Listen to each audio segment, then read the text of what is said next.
মুছে যায় না, তাণ্ডব হয়ে যাবে, টিকে থাকা হয় না। ও মাই গড, তাণ্ডব সিনেমার টাইটেল ট্র্যাকটা বেশ পছন্দ হয়েছে। প্রতিবারই জং হয়ে আসে প্রলয়ের ভয়, যেন ভিত্তি হারা ধ্বংস ছাড়া কিচ্ছু দেখায় না।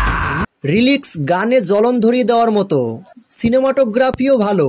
Rampage, carnage, disaster, violence, ধ্বংস বিপর্যয় আতঙ্কের সমাবেশে হাজিরা। কিন্তু তুফানের টাইটেল ট্র্যাকের সাথে তাণ্ডব সিনেমার টাইটেল ট্র্যাকটির তুলনা করতে গেলে তুফানকে এগিয়ে রাখবো।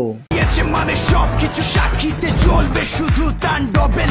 তবে তাণ্ডবের বিজিএমটা তুফানের থেকে গোছালো। প্রিয় ভিউয়ার্স, তাণ্ডব সিনেমার টাইটেল ট্র্যাকটি আপনাদের কাছে কেমন লেগেছে ভিডিওর নিচে কমেন্ট করে জানিয়ে দিন। শিকার মতো উত্তপ্ত নগরী, দানবের আগমনে কাঁপে ধরণী, না মানে